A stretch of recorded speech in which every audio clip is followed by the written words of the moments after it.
नमस्ते बच्चों, Radhe Radhe. I hope आप सभी लोग मस्ती में होंगे। तो सुनिए आज मेरी खास बात, हाउ टू राइट पेपर। ठीक है, तो पेपर लिखना समझ लेना इतना ज्यादा इंपॉर्टेंट है कि आपकी पूरे बरसों की मेहनत, और अगर आपने 3 घंटों में अगर चीजों को प्रेजेंट अच्छे से नहीं किया तो शायद ऐसा हो सकता है कि आपका रिजल्ट में जो स्कोर आना चाहिए उतना ना आए। तो इसके लिए कैसे लिखना है पेपर, इसको जरा जरा सावधानी से सुनना और ध्यान से सुनना। आपको पहले पेपर पढ़ने के लिए 15 मिनट मिलेंगे। उन 15 मिनट में जब आप अकाउंट्स के ट्रू और फॉल्स देख रहे हो तो ट्रू और फॉल्स के लिए आपने कहीं डॉट लगा देना, अगर ट्रू है और ये फॉल्स है उस समय की रीडिंग से, तो आपका पेपर के 15 मिनट आपके हेल्प हो जाएंगे। मैंने क्या कहा, वापस दोबारा सुनना। जो ट्रू और फॉल्स के क्वेश्चन है आप उसको डॉट लगा देंगे अगर वो ट्रू है, और अगर फॉल्स है तो उसको एज इट इज छोड़ देंगे। तो इससे आपको आइडिया लग जाएगी कि कौन से ट्रू है फॉल्स है, तो आपका वो टाइम इन्वेस्ट हो जाएगा। बट ध्यान रखना, पेपर पढ़ते वक्त जल्दबाजी बिल्कुल भी नहीं। पेपर एकदम सावधानी से धीरे धीरे पढ़ना। और जब आप पेपर पढ़ लो तब आपके साथ दो अनुभूतियां होंगी आपके साथ। एक, आपको लगेगा पेपर बहुत टफ है, और एक लगेगा पेपर बहुत इजी है। दोनों ही चीज में एक्साइटमेंट से दूर रहना, दोनों ही चीज में एंजाइटी से दूर रहना। पेपर इजी आए तो एक्साइटेड मत होना, और पेपर तुम्हें डिफिकल्ट लगे तो एंजाइटी में मत जाना, क्योंकि दोनों ही सिनारियोज में मैंने देखा है पास होना बहुत आसान होता है और इजी पेपर आता है तब कई बार हम छोटी मोटी ट्रिक्स को भूल जाते हैं। तो पहले बहुत स्टेबल होकर पेपर को पढ़ना, बड़ी सावधानी के साथ। जिस चीज के बारे में आपको लगे कि इसमें कोई खास बात है उधर थोड़ा सा कोई एक मार्किंग करके रख देना, डॉट या कुछ, तो इससे आपको पता चलेगा कि पेपर पढ़ते वक्त आपको ध्यान देना है। कई बार ऐसा होता है कि 15 मिनट में आपका पेपर पूरा पढ़कर नहीं होता। तो जब आपका पेपर पढ़कर नहीं होता तो भी चिंता मत करिए, पेपर आंसर शीट आपके हाथ में भी आ जाए तो भी पेपर पढ़ना जारी रखिएगा, क्योंकि आपका पेपर एक बार शांति के दिमाग से पढ़कर हो जाने के बाद में आपने ये निर्णय लेना कि कौन से क्वेश्चन सॉल्व करना है और कौन से क्वेश्चन सॉल्व नहीं करना। चाहिए तो आप कहीं पर रफ में भी लिख लेना आपके आंसर शीट में कि आप किस तरीके से कौन से क्वेश्चंस को सॉल्व करोगे। आशा करता हूं कि ये आपकी एक नींव बना देगा कि पेपर हमें लिखना कैसे है। Planning is must at the stage 1। So stage 1 में वहां पर उस समय में ध्यान रहिएगा कि 18 मिनट के अंदर अंदर ये आपका पूरा काम हो जाना चाहिए, और 18 मिनट बहुत लंबा समय होता है। हर चीज को सावधानी से पढ़िएगा, जहां कहीं पर भी आपको चीज लगे वहां डॉट कर देना। फिगर्स को पढ़ना इतना जरूरी नहीं है, बट बाकी की चीजें पढ़कर निकाल देना। Is that okay? Roll number फिर सावधानी से लिखना। इन नंबर्स जो गोले बनाने हैं, रोल नंबर एकदम सावधानी से लिखना, पेपर नंबर एकदम सावधानी से लिखना। ध्यान रखना, अकाउंट्स का पेपर पहला होता है, इस वजह से दिक्कत क्या होती है कि बच्चा थोड़ा सा एंजाइटी में जाता है। जब एंजाइटी आती है तब आपको क्या करना है, just trust me on this words, breathe in and breathe out through your mouth. Do it repeatedly. Even if you think that is a wastage of time, don't worry, you need to do this and stay very relaxed. Trust me, मैं तुम्हारे बाजू में ही बैठा रहूंगा। आपको जब कभी भी टेंशन आएगा जस्ट पूछ लेना, मैं आपकी प्रॉब्लम को सॉल्व कर दूंगा। तो पहली चीज, अपने आप पर भरोसा, अपने पेरेंट्स पर भरोसा, अपने इष्ट देवता पर भरोसा, अपने क्या बोलते हैं एनवायरमेंट पर भरोसा रखना कि ये सब लोग मुझे हेल्प करने के लिए आए, वो समझना बहुत जरूरी है। क्योंकि वो समय आप अकेले रहोगे और उस समय ये फीलिंग्स वगैरह जो है ये आपका बहुत ज्यादा सपोर्ट करेगी। पहली चीज समझ में आ गई कि भाई साहब पेपर बहुत ध्यान से पढ़ना है। 15 मिनट के ऊपर जाए तो भी चलता है, ट्रू और फॉल्स के डॉट लगा देना है, ट्रू है तो डॉट, और कोई इंपॉर्टेंट एडजस्टमेंट है तो वहां पर भी डॉट लगाना वो काफी अच्छी चीज है। इससे कोई ज्यादा कोई बड़ी परेशानी नहीं होनी है आपको सिर्फ डॉट लगाना है। चीटिंग का कोई आपका इंटेंशन नहीं, ठीक है? तो पेपर का उसके बाद में आपको डिसाइड करना है कि कौन सा क्वेश्चन आपको लिखना है। रैंडमली नहीं करना, कहीं पे रफ में लिख कर रख देना है। जब आपको ये क्वेश्चन को सॉल्व करने के लिए लो तो पहले वो पूरा क्वेश्चन वही सॉल्व करिए, और उसके बाद में नेक्स्ट क्वेश्चन को ये कर सकते हो। आप सीक्वेंस पेपर का जरूर चेंज कर सकते हो, उसमें कोई दिक्कत नहीं। पेपर का सीक्वेंस माने क्या, क्वेश्चन नंबर 3 पहले सॉल्व कर ले, बट 3 का ए बी पहले ही पूरा सॉल्व करना, फिर उसके बाद में क्वेश्चन नंबर जो भी आपको उचित लगे वो क्वेश्चन सॉल्व करते रहना। Is that okay? शुरुआत से ही रफ्तार एक ही बनाए रखना, रफ्तार को अलग अलग तरीके से लिखने की कोशिश मत करना। आशा करता हूं कि ये चीजें आपके दिमाग में चली गई। तो बेटा जी, अब इसके अंदर पेपर दो तरीके से आ सकते हैं। एक आया पेपर, टफ पेपर आया तो क्या होगा, क्योंकि इजी पेपर आया तो मुझे कोई समझाने की जरूरत नहीं। टफ पेपर आया तो क्या होगा, एक पेपर आएगा लेंदी, उसके लिए मैंने आपको आंसर दिया है कि रफ्तार मेंटेन करे रखना। और यहां पर सबसे इंपॉर्टेंट चीज, सिली मिस्टेक हर हालत में अवॉइड करना। पेपर कंप्लीट ना हो तो भी चलेगा, बट सिली मिस्टेक से क्या है कि वो पूरा एफर्ट डालने के बाद में उन 3 घंटों में से अगर आपने 20 मिनट किसी क्वेश्चन के लिए डाले और अगर सिली मिस्टेक कर दी तो उसके मार्क्स कुछ नहीं मिलने आपको। तो इसीलिए सिली मिस्टेक से हमेशा दूर रहना। इसलिए मैंने बोला पेपर सावधानी से पढ़ना और सिली मिस्टेक्स को हर हालत में अवॉइड करना। घर पर अगर आप लिखने की प्रैक्टिस कर रहे होंगे, जो मैंने आपको कहा कि how to prepare for your exams, उस दौरान लिखने की प्रैक्टिस करते रहना रफ में। ये आपको बहुत कॉन्फिडेंस देगा जब आप एग्जाम में जाके लिखोगे तब। ठीक है, तो राजा बेटा जी अगर पेपर लेंदी आया तो सिली मिस्टेक्स किसी भी हालत में अवॉइड करना। In fact silly mistakes easy paper आए तो भी अवॉइड करना है, और न्यू पैटर्न आ गया पेपर का तो भी अवॉइड करना है। राजा बेटा जी अगर पेपर पैटर्न न्यू आया माने क्या कि 20 मार्क के क्वेश्चन ज्यादा आ गए, तो इसीलिए मैंने आपको रेगुलरली भी बताया था कि बेटा जी आप रेगुलर पोस्टिंग करके आ जाइए, आपको जितना आता है उतना करके आ जाइए। आपको मैं बताऊं कि सर जी किसी भी पेपर में मैंने आज तक देखा है 40 से 50 नंबर मिलना मुश्किल है ही नहीं। तो आप बिंदास होकर क्या करेंगे, जो इजी पार्ट है वो पेपर क्वेश्चन का पोस्टिंग कर दूंगे। देखो क्या होता है ना, बच्चे क्या करते हैं, एक टॉपिक में कोई एक पार्ट डिफिकल्ट जा रहा है तो उसको पूरा छोड़ दिया, ऐसा नहीं करना। आपको उस टॉपिक में जितना पोस्टिंग करते आ रहा है, जितना करते आ रही है चीजें, वो सब चीजें करके आना। और उसके लिए अगर मान लो कोई टॉपिक डिफिकल्ट भी है, मैंने पहले भी बताया, आज वापस बता रहा हूं कि भाई साहब उसके बेसिक बेसिक चीजें तो समझ के चले जाइए, और वो कर आ जाएंगे तो आपका काम हो जाएगा। Is that okay? Marathon lectures मैंने देखने के लिए आपको कहा ही था, और अब मैं आपके सामने एक प्रेजेंट कर रहा हूं कि एक पेपर कैसे लिखते हैं। ये मैं आपको बता दूं कि राजा बेटा जी ये एक पेपर है मेरे पास, जिसके अंदर इस गुड़िया ने she scored 100 on 100 marks in accounts.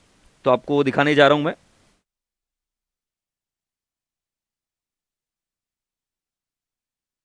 तो ये देखिए, इसको मार्क्स ऑब्टेन कितने दिख रहे हैं बेटा जी, 100 on 100 दिख रहे हैं क्या?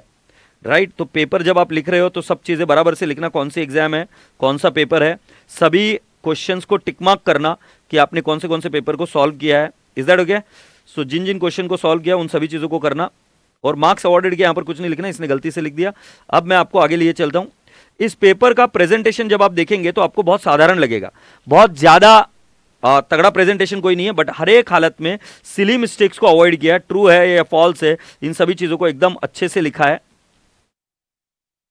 Is that okay? अब हम चलते हैं, ये थ्योरी में आप बोलते हो कि मार्क्स नहीं मिलते, अगर आप ध्यान से देखेंगे तो थ्योरी में भी इनको पूरे मार्क्स मिले हैं। काटा छाटी भी हुई है, इट्स ओके। तो किसी बच्चे की हैंडराइटिंग गलत होती है ना, तो वो ये सोचता है कि या गंदी है थोड़ी सी, तो वो सोचता है कि सर हैंडराइटिंग अच्छी होनी चाहिए। हैंडराइटिंग अच्छी नहीं, जो लिखो क्लैरिटी से लिखो, फिगर लिखो क्लैरिटी से लिखो, कॉमा देना मत भूलो। आपको मैं बताता हूं, जैसे इस गुड़िया ने जब भी कभी कोई आंसर लिखा, हर एक जगह पे आपको दिखेगा कॉमा लिखा हुआ है। कॉमा लिखना बहुत जरूरी है। जहां कहीं पर भी वर्किंग नोट्स की जरूरत है, वर्किंग नोट्स जरूर बनाइएगा। राइट, जैसे कि आपको ये दिख रहा है, ये क्वेश्चन था राजा बेटा जी 4 मार्क्स का क्वेश्चन था डेप्रिसिएशन का, बट इस 4 मार्क के क्वेश्चन के लिए भी कोई गुंजाइश नहीं छोड़ी गई, हर एक जगह पे वर्किंग नोट की गई है। आप देख पा रहे हो, ये वर्किंग नोट की गई है। थोड़ा बहुत आगे पीछे होता है तो उसके लिए आपको चिंता करने की जरूरत नहीं है, बट आपको वर्किंग नोट बहुत अच्छे से बनानी है, ये बात ध्यान में रखना। वर्किंग नोट्स के आपको मार्क्स मिलते हैं। ये एडजस्टेड कैश बुक बनाया, फिर ये बीआरएस बनाया, एग्रीड।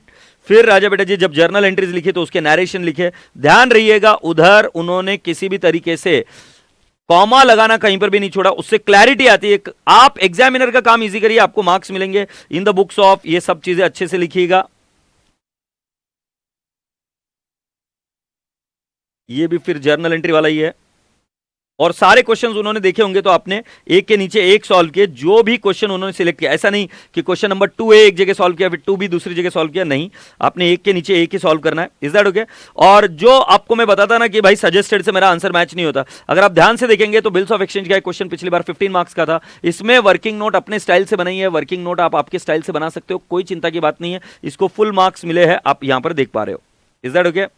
फिर राजा बेटा जी ये है अकाउंट करंट, और अकाउंट करंट में आपको मैं बता दूं, कई सारे बच्चे मुझे पूछते हैं कि सर मार्जिन यूज करना है, कि मैं हमेशा कहता हूं कि मार्जिन यूज नहीं करना। आप देख लीजिए यहां पर मार्जिन यूज नहीं की है, और ये एक अच्छी चीज रही। Is that okay? मैं आपको अभी एक आध चीज ये भी दिखाऊंगा कि जहां पर इससे मिस्टेक भी हुई है, तो उसके वजह से कोई चिंता की बात नहीं है कि उनके मार्क्स काटे ही गए, उसके बावजूद उनको मार्क्स दिए गए।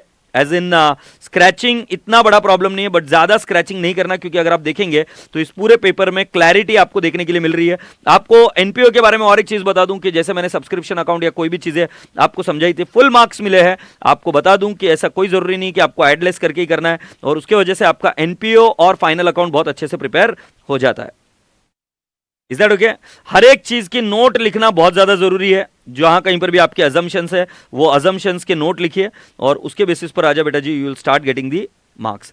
सो बेटा जी क्या समझे आप कि हर एक चीज की वर्किंग नोट दो, सिली मिस्टेक्स बिल्कुल मत करो। जैसे काटा छाटी भी हुई तो कोई दिक्कत वाली बात नहीं है, you will still get the marks. अगर आप शुरुआत से लेकर एंड तक देखेंगे तो पेपर का प्रेजेंटेशन बिल्कुल सेम टू सेम रहा है, अगर आपने नोटिस की होगी बात तो। Is that okay? पेपर अगर आपने एक्स्ट्रा शीट ली है तो उसको टाइप बहुत अच्छे से करना। और एक जाते जाते 2 बातें और खास बात राजा बेटा जी, पहली बात ये कि अब से थोड़ा सा बॉडी का पैटर्न सेट करिए। सही से सोइए। आपकी नींद त्यागने से आपका एफिशिएंसी कम होता है। एफिशिएंसी अच्छे रखने के लिए आराम से पूरा अच्छे से सोइएगा, अच्छा पोषण करिएगा, बहुत हैवी ऑयली खाना मत खाइएगा, लाइट रहना सीखो थोड़ा सा, तो दैट आपकी एफिशिएंसी बढ़ी रहेगी। और नेक्स्ट चीज में आप भूखे बिल्कुल नहीं रहना, पागल, नहीं तो कई सारे बच्चे ना खाना पीना छोड़ देते, बिल्कुल भूखे नहीं रहना। और नेक्स्ट चीज, पेपर में जाने के पहले एक छोटा सा ध्यान करके जाना कि मुझे जो कुछ भी आज वहां पे जाऊंगा सब कुछ ईजी जाएगा, मेरे जितने भी लोग मुझसे प्यार करते हैं वो सब लोग मेरे साथ जा रहे हैं और वो मेरे साथ रहेंगे वहां पर, मुझे डरने की कोई बात ही नहीं है, मेरे को संभाल लेंगे भगवान। जैसे हरिन को संभाल लेता है नेचर, वैसे तुमको संभाल लेगा, कोई टेंशन वाली बात नहीं, तुम बुद्धिजीवी हो, 100% कर लोगे। और लास्ट चीज क्या बेटा जी, पेपर होने के बाद में बिल्कुल डिस्कशन नहीं करना। अगर एक हाथ पेपर कोई टफ भी आ गया तो उसकी चेकिंग ईजी होती है, और अगर पेपर ईजी आए तो उसकी पेपर चेकिंग डिफिकल्ट होती है। इसलिए ध्यान रखना, कोई भी पेपर मुश्किल से मुश्किल आ जाए, पास होना हमेशा ईजी रहता है। मैंने कई बार देखा है कि एक बच्चा एक पेपर टफ आने के बाद में उस पेपर को छोड़ देता है, रोने लगता है। ये सब नहीं करना है आपने, ये शोभा नहीं देता आपको। आपने वो पेपर करने के बाद में दूसरे दिन साइलेंटली सोना, फिर वापस नेक्स्ट पेपर की प्रिपरेशन कर देना शुरू, और अच्छे से करना। भले ही पेपर पहले का कैसे भी गया उसके बारे में कोई डिस्कशन, कोई विचार विमर्श आप नहीं करेंगे। आप ये प्रॉमिस करते हो मुझे, और चारों पेपर लिखोगे, ध्यान रखना, और उतनी ही शिद्दत से लिखोगे जैसे पहला पेपर लिखा था। पहले पेपर में एंजाइटी होती है थोड़ी सी, बट हर एक पेपर के पहले थोड़ा सा ध्यान कर ऐसे सोच के जाना कि मुझे सब कुछ आ रहा है, सब कुछ आ रहा है, आपको हेल्प कर जाएगा। एग्जाम में जाने के पहले और एक खास बात बता दूं कि बेटा जी, कुछ लोग कहते हैं, बट मेरे लिए तो बहुत पॉजिटिव चीज़ थी कि एग्जाम में जाने के पहले आपका एक रिवीजन हो जाएगा, उसके 3-4 घंटे पहले रिवीजन खत्म कर देना। एक रीडिंग 3-4 घंटे पेपर के पहले खत्म कर देना, और फिर से पन्ने पलट कर देखते रहना, जहां पर आपकी नजर रुके बस उसको रुककर चेक कर लेना, और पन्ने पलटते रहना। मेरा भरोसा मानिए, वो भी एक साइलेंटली साइकोलॉजिकली आप रिवाइज करते रहेंगे, और आपका पेपर अच्छा ही जाना है। I am sure about it. आपने बहुत मेहनत करी है, बहुत तैयारी करी है, मेरी ढेर सारी शुभकामनाएं आपको, and I love you all. So please please please थोड़ा सा अपने आप पर भी भरोसा जताइए और पेपर अच्छे से लिख के आना। Love you lots. Radhe Radhe. God bless you all. Bye bye.